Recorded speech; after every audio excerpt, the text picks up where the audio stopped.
Welcome to the Church Renewal Podcast. I'm Matt. I'm Jeremy. Today on the Church Renewal Podcast, we will have guest Dan Werthman. Dan is an intentional interim pastor with Vital Church Ministries.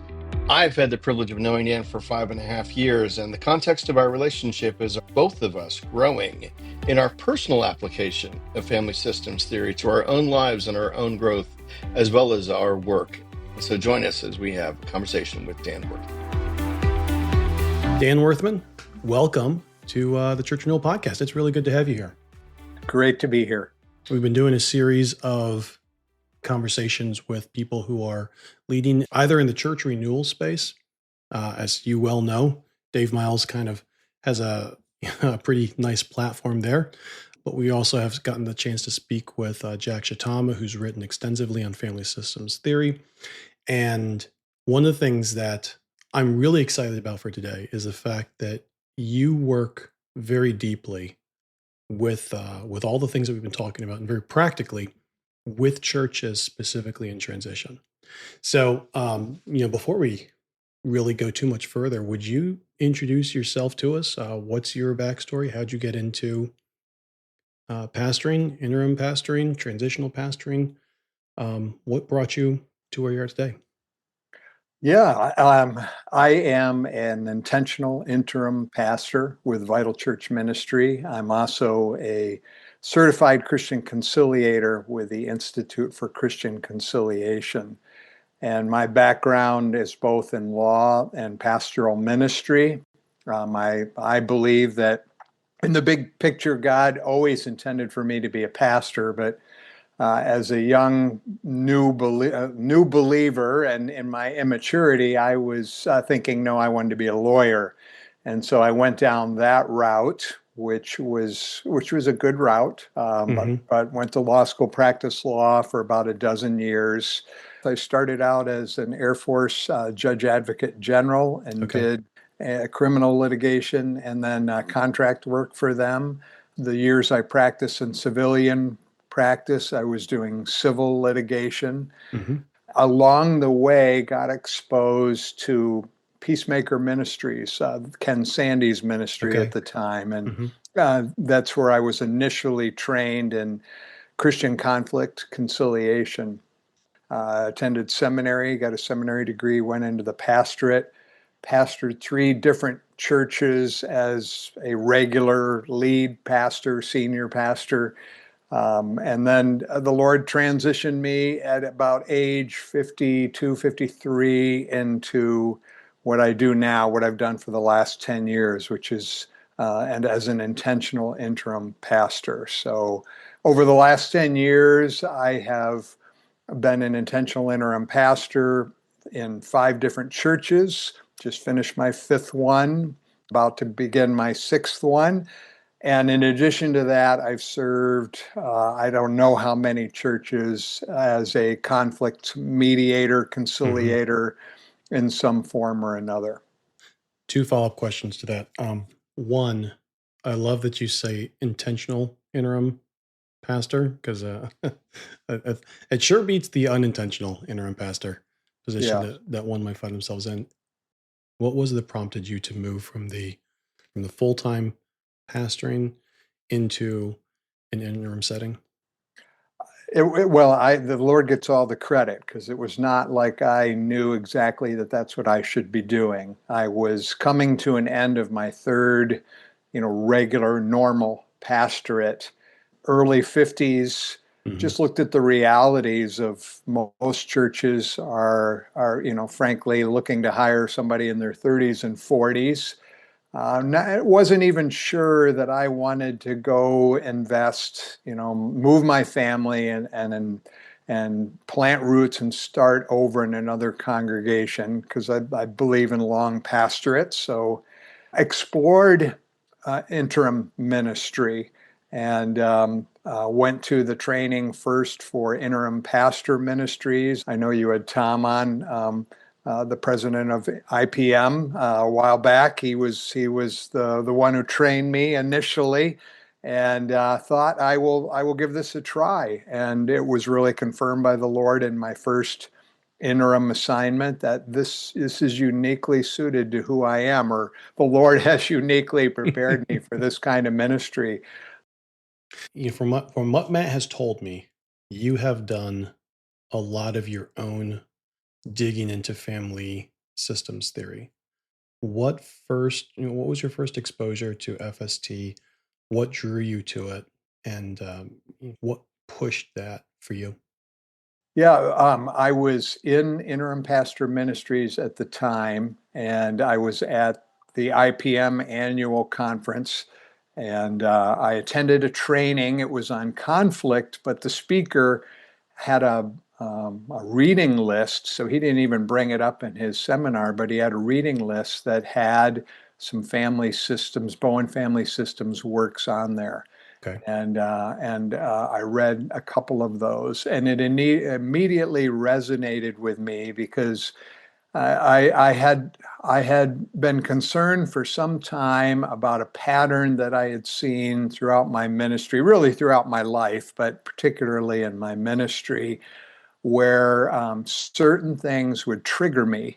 Certainly, things happen in the pastorate with different people where we can get easily triggered, and how we respond in those situations really can make or break our pastoral ministry. And there's certainly elements in each of my pastorates where I can look back, I can see certain ways that I was triggered that led to relational breakdown, that made my ministry less effective. Mm-hmm. And I hadn't seen, I knew these had happened, but I hadn't seen the pattern until I began to do some of the family systems reading.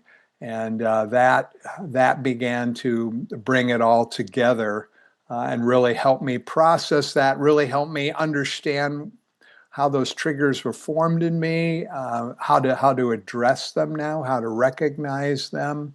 So it just very much met a need that I was experiencing, a weakness in my ministry and my personal life. We haven't talked a lot about triggering in this season, but what you're talking about, it sounds to me, correct me if I'm wrong, you had your own undealt with anxieties that had nothing to do with the church where you were serving, but were being, sort of pricked, punched, whatever, by the circumstances of the situation, which drew out of you this, the whole idea of triggering. I think most people are going to understand at this point, but it drew out of you a response that again, your reaction, your response was not based on what was actually going on there. It was based on something else in you, a different anxiety that you were carrying. Am I understanding that right? Exactly. Yeah. Okay. There's a saying that is used by all family systems writers. It's process, not content. The content Absolutely. is okay. What's going on? What's the particular issue? What are we talking about? What is somebody upset about? That's the content. The process is the anxiety behind it, and the reciprocal way that we deal with each other in our anxiety. And so what was happening is the content could be totally different in each of the three churches or even in different situations. Hmm. But the process, there was this pattern of process. Like I'll just give you one brief example of this. One of the things that I've come to learn is that is triggering for me is when I'm made to feel shame, and that goes all the way back to some family of origin experiences. Don't blame anybody for that. There's a pattern of that goes back even in my parents' lives, but was raised in a very shame-based environment, and so some people in a church setting could get really angry or upset with me. I was totally fine with it. I could handle it calmly. Right. Other people, though, if they said things that I heard through the lens of the shame, that I had experienced growing up, would bring on that anxiety, would trigger me, and would make me react rather in immature ways rather than respond thoughtfully and deal with the situation in a mature way. So that's an example of the process that was happening, Hmm. regardless of the content. So your baptism into FST was first coming into contact with the theories and the practices, but your application was to start with your own work, doing your Right, own family right, of origin work and right. unpacking those things. Yeah, the first author that I read, I've got actually all these books here with me, is a guy named Ron Richardson. Hmm. And, Creating a Healthier Church, Family Systems, Leadership, and Congregational Life. He also wrote Becoming a Healthier Pastor. Both of those began to expose me. He's such a good writer about how this dynamic happens to us as pastors, how the processes that happen in church settings are where this is developed. I just ate it up. I ate it up, and from there I would begin to read what he had on his reading list and his bibliography. Right. He turned me on to Peter Steinke and Edwin Friedman.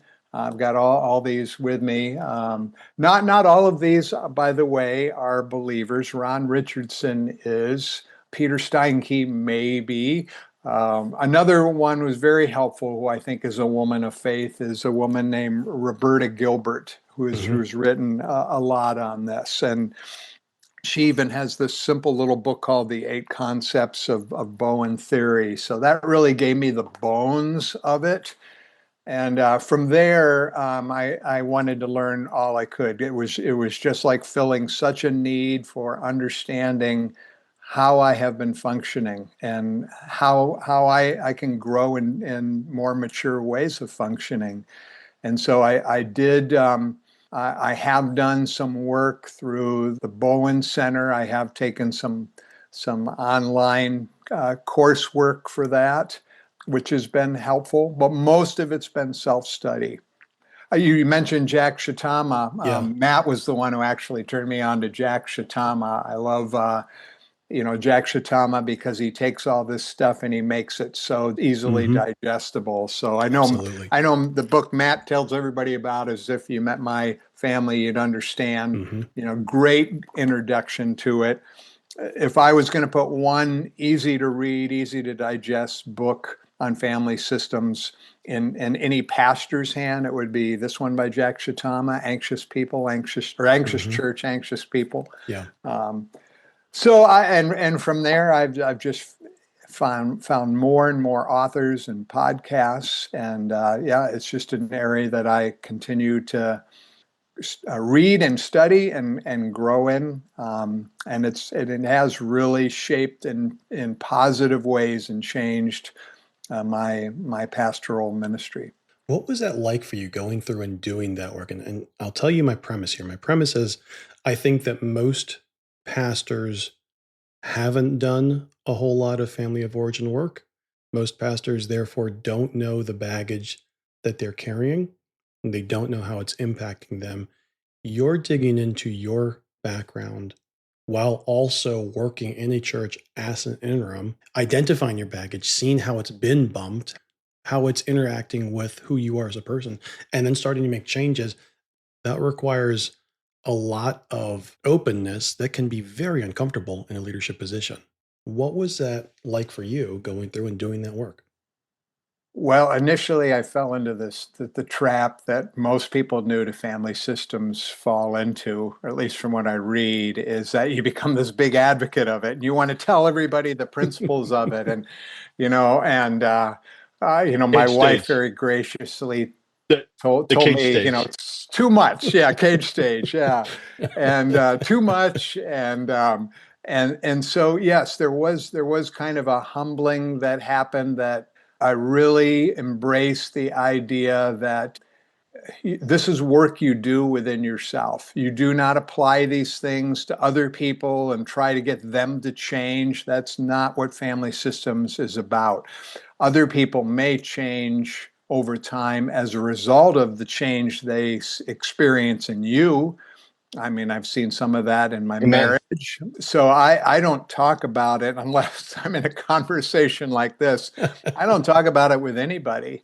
I have worked a lot with, for a period of time with a coach who helped me as I would go back and visit my parents who are still living, to have some really intentional conversations to explore some of that family of origin stuff. But again, my parents have no idea that I've been studying this. They probably have been surprised by some of the conversations I've attempted to get them into and questions that I've asked.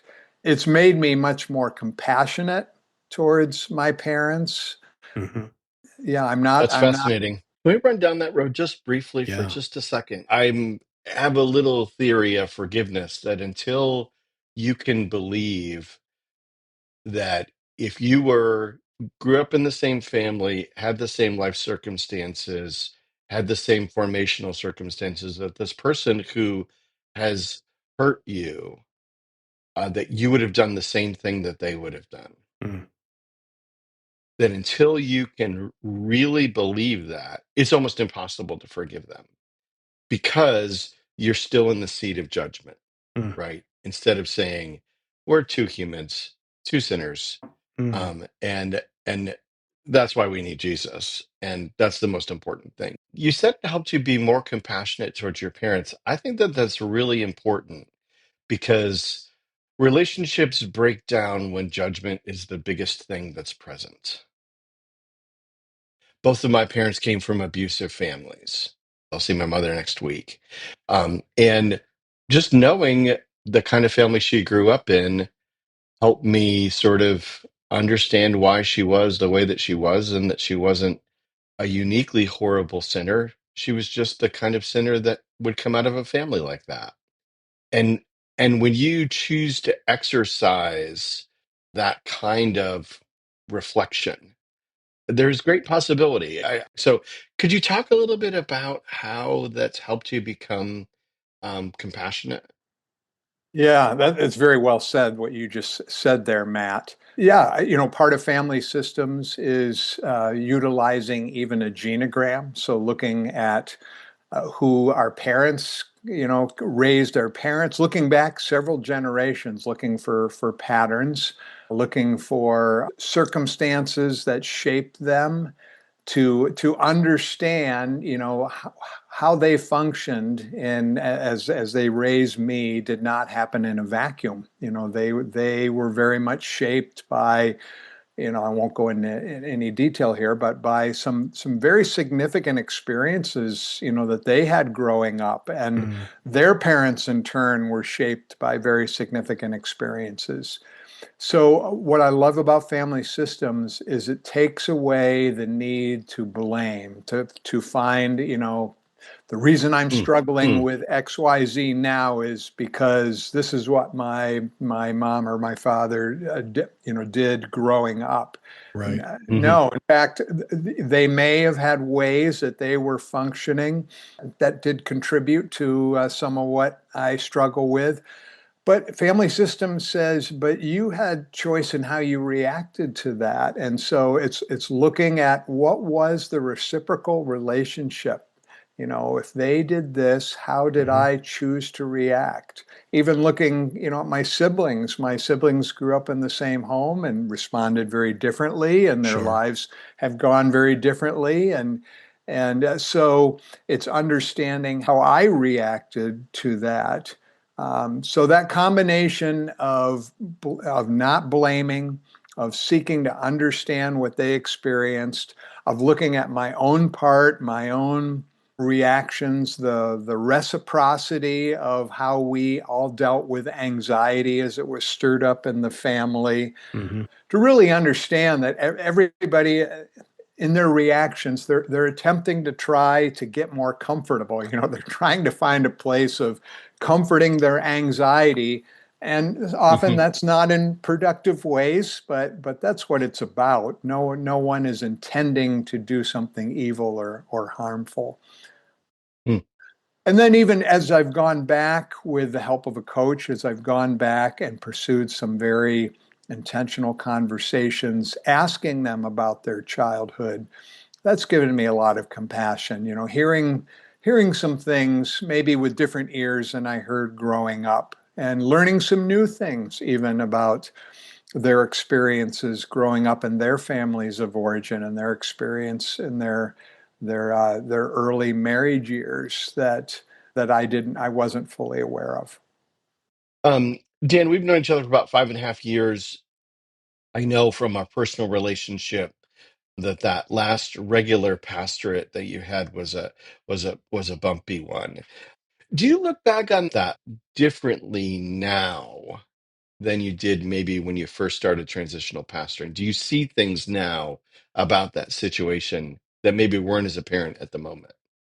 Oh yeah, that last pastorate, I was there just about 4 years. I was, what sometimes is called an unintentional interim. I'd come in after the traumatic leaving of the prior lead pastor.